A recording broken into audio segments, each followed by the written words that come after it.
What's up, Thrive Youth? We believe that each and every one of you guys has a story to tell, a faith to live out, and an impact to make right now. If this is your first time here with us, yo, what's up? Dude, we are so glad to have you. Hey, be sure to leave a message in the chat, whether that be there or down there, and just let us know that you're here and that it's your first time, because we have a free gift that we want to send you just for hanging out with us. If you don't have a comment section around you, leave us a DM at our Instagram at MRCThrive.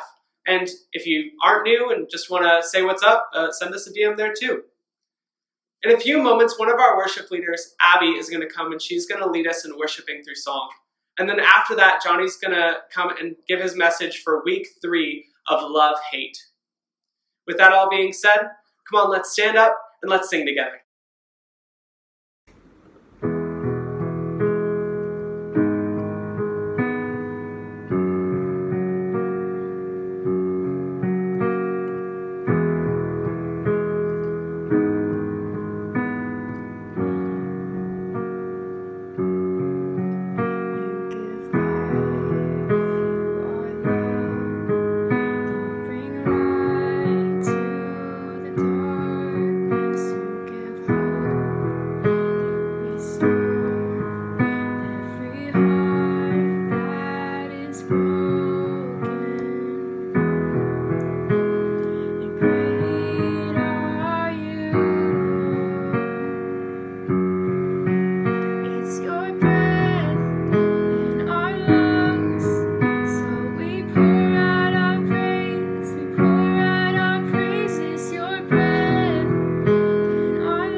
Hey guys, Johnny here. And real quick question. When is the last time that you went to a mall?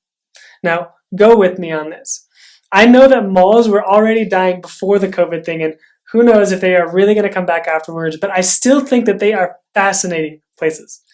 Besides being the absolute best place for people watching, malls are a place where hundreds of very different brands, completely different with completely different vibes, all sit side by side. Maybe you've never thought about brands having vibes or personalities or reputations, but they do. Think about it. There is a difference between Nike and Vans, right? Even though they both sell shoes, you instantly know when you walk by which is which.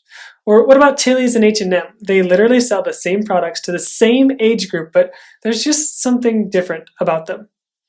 Now, here is why I think that is fascinating. Companies spend billions of dollars every year trying to control those brands' reputations. The look, the smell, the thing that they're known for, they're not accidents. They are carefully decided. And here's what I mean. I am going to read you a reputation. You tell me what brand it is. 2-day or less lightning fast shipping. Amazon. Lowest prices, always. Walmart. Best chicken sandwich ever? Yeah, definitely Chick-fil-A. And if you say Popeyes, you're wrong. Here is the point. Companies hire hundreds of people and spend billions of dollars trying to shape something that every one of us has, and most of us spend very little time thinking about: our reputation. Our reputations are made up of all sorts of things and bring out all kinds of assumptions about who we are. Just think about the various groups in your schools and the assumptions that you've made about people who are part of those groups. See, assumptions happen when you fill in the blank with your opinion. It's like this. Homeschool kids are like blank. Public school kids, they're blank. Those football guys or those cheerleaders, they're blank. Now, even though we don't say them out loud, or at least we shouldn't, we all tend to fill in those blanks about other people to assume that we know what to expect from them now and what they're capable of in the future, and how they are going to respond in every situation. In other words, how we fill in the blanks now determines what we expect from them next. Whether we know that person or not doesn't really even matter. We know their reputation, or we build one for them in our minds based on a single action or a single person in their group. And it's not just a teenager thing, this is a human thing. We all do it. So where do these assumptions come from? Well, I think that they come from a lot of places, but two of them stand out the most to me. Our experiences is the first one. We have experiences of someone like them who said or did something to us, and we use those experiences to prejudge what that new person is like. Or we assume because of our insecurities. The person that we are filling in the blank about has something we want or we wish we had. They have the starting position on the team or the house that our family could never afford, and frankly, it's annoying. And we automatically assume the worst about them because they remind us of how far we feel from being the best. Our limited experiences and insecurities cause us to fill in the blanks and convince ourselves that we know way more about somebody than we actually do. That we can literally predict their future. It's kind of illogical when you think about it. And it can be a problem if we really want to be known for love rather than hate. Because if we're honest, way too often, we don't fill in the blank with something nice. The ironic part is that we hate it when someone does this to us. But how do we resist the temptation to do that very same thing to other people? We're going to take a look at a moment from Jesus' life that might be able to help us. Jesus was in the middle of this crazy tense encounter with some of the religious leaders in Israel in the time. These guys were called the scribes and the Pharisees. And they were a big deal. And not just in the religious sense, but actually as political leaders and as key influencers in the town and in the cities. The thing about them, though, is that they had this brand, this reputation of self-righteousness that set them apart from everyone else. So when Jesus came around and started spending time with the people that the religious leaders had branded as sinners or outsiders, people that weren't following the religious rules, they all got tense. These leaders actually started trying to catch Jesus off guard with questions that they hoped would prove that he was just a phony. They wanted him to slip up and answer something in a way that took away his credibility and made him look bad. They wanted to ruin his reputation. Picture this with me. Jesus is in this big, huge, open area in front of the ginormous temple to God. He has this huge crowd around him, and he's teaching these people all about the God who loves them and has been guiding and protecting their people, the Jewish people, for thousands of years. All of a sudden, these religious leaders burst through the crowd and in the shadow of the holy temple with a woman that they had caught in an R-rated situation. They dragged her in front of Jesus to see how he would handle the punishment. And I think what unfolds here shows us a different way to live. Instead of filling in the blanks of other people's reputations, check this out. As he was speaking, the teachers of the religious law and the Pharisees brought a woman who had been caught in the act of adultery. They put her in front of the crowd. "Teacher," they said to Jesus, "this woman was caught in the act of adultery. The law of Moses says to stone her. What do you say?" They were trying to trap him into saying something they could use against him. Now don't miss this. The text says that the woman had been caught in the act. She was literally committing adultery when the leaders found her. And we can assume that she was already pretty humiliated, and the law of God actually demanded that the people responded by literally throwing rocks at her until she died. The religious leaders wanted to make Jesus choose in front of a crowd of people. Was he going to overlook this woman's obvious sin and ignore the law of Moses? This would take away his credibility as the teacher and anger the religious leaders. Or would Jesus allow her to be stoned, causing the crowd to turn on him? It was a trap. The leaders knew it was a trap. That was the point. But let's look at what happens next. But Jesus stooped down and wrote in the dust with his finger. They kept demanding an answer. So he stood up again and said, "All right, but let the one who has never sinned throw the first stone." Then he stooped down again and wrote in the dust. When the accusers heard this, they slipped away one by one, beginning with the oldest, until only Jesus was left in the middle of the crowd with the woman. Then Jesus stood up again and said to the woman, "Where are your accusers? Didn't even one of them condemn you?" "No, Lord," she said. And Jesus said, "Neither do I. Go and sin no more." Talk about a mic drop. I am not even sure that we can fully understand the tension of this moment. These religious leaders who built their brand, their reputation on appearing better than everyone else and pointing out the sins of other people, they're totally put in their place. Basically, Jesus is saying, you guys are so quick to point out what everyone else has done wrong. What about you? Have you ever done anything wrong? Then one by one, these leaders realized that their plan had backfired. Jesus kindly and lovingly releases the woman who is literally afraid for her life and tells her to go in freedom and live her life differently. Can you imagine? And don't miss this, everyone here was guilty of something, both the religious leaders and this woman. And Jesus doesn't just expose the religious leaders' hypocrisy and walk away. No, he still rightly calls out what the woman did as sin. However, Jesus had a message for both of them. What is possible for your future isn't determined by your past. Not if you're a Pharisee, and not if you're a woman in sin.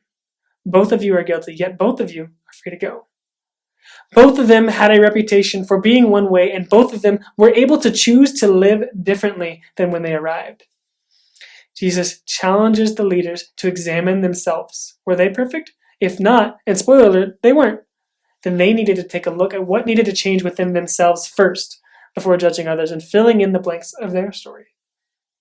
And the woman, he challenged her to change by saying, go and sin no more, because no matter what her reputation was, Jesus knew that change was possible for her. He was about to give her a whole new story. Guys, this was such a Jesus move. He changed everything because he responded in love to everyone in the situation. And that's exactly what you and I should be about too. But isn't it true that sometimes we're more on brand, more aligned with the religious leaders? Don't we too often fill in the blanks about other people based on their behavior that one time or the thing they did? Don't we tend to assume we already know what's going to happen next in their story because of what has happened before, or even what we think they may have done? Jesus' approach to the situation in the story teaches us something entirely different. The woman who had a brand, a reputation for being bad, who everyone judged based on this one really terrible thing that she had done, Jesus sees her as more than just that one thing. He believed that something was possible in her future, no matter her past. He didn't fill in the blank for her. Jesus didn't write a story about who she was at her core, entirely built upon this one terrible thing that she had been caught doing. Jesus saw her as someone who needed to experience his grace and his love. Jesus proved that we are more than the assumptions or judgments of others that others make of us.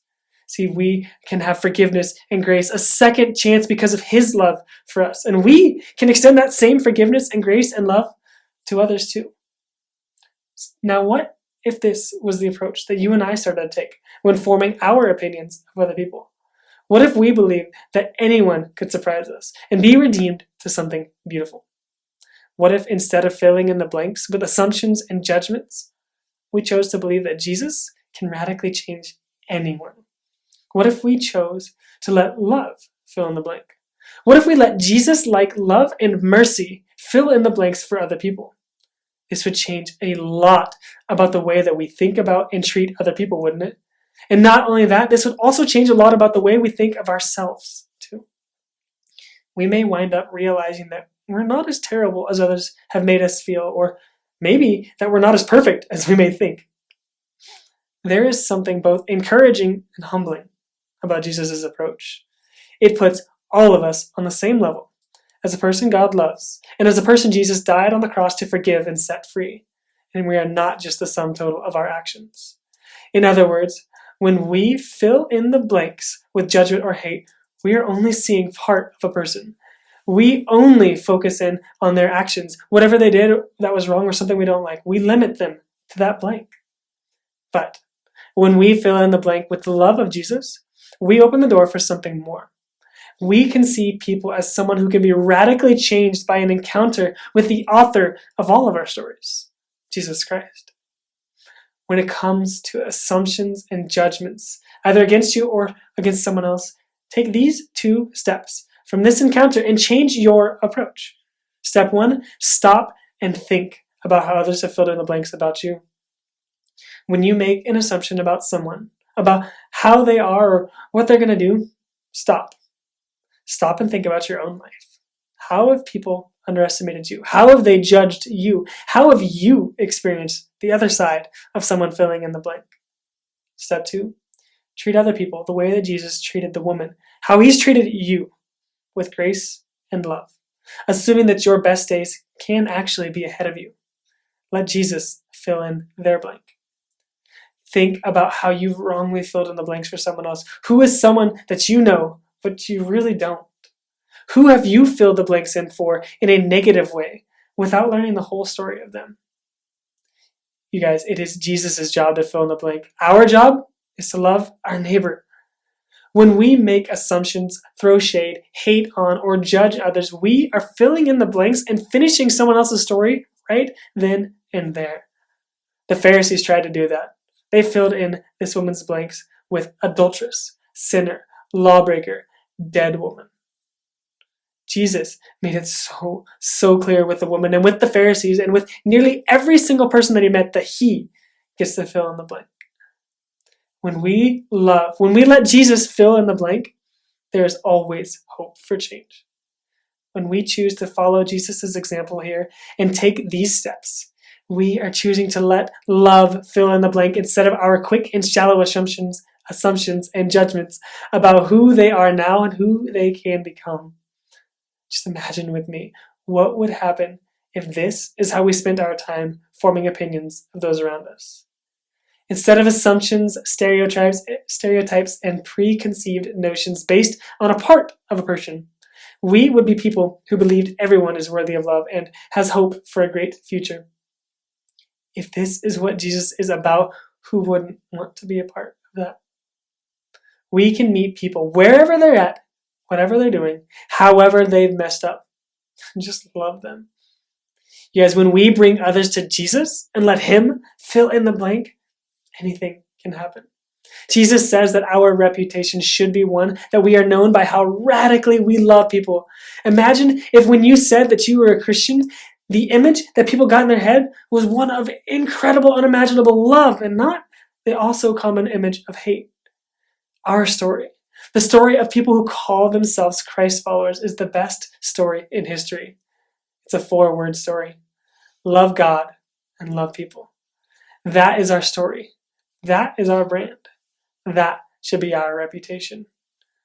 Jesus, you are so good. Thank you that your brand is one that is greater than anything we can create on our own, Lord. May your reputation be one that is known throughout the world, Lord. May our actions and our deeds not define us, and Lord, may we not let the actions of others define them, Lord. We want to be people who love first and point to you, Jesus. God, may your mercy and your grace reign throughout all of our interactions with others, and that you may be the King. We love you. We ask this in your name. Amen. See you guys soon. Guys, it's been so great hanging out with you guys and singing with you all, and now I can't wait to see y'all in person. Now we're all going to hop onto a Zoom call chat, which is just a glorified big FaceTime together. So there is a link that should be in the comment section, either there or there. And if you don't have that, be sure to just text any one of your leaders and we will be sure to get that to you guys. Guys, I love y'all. I can't wait to see y'all soon.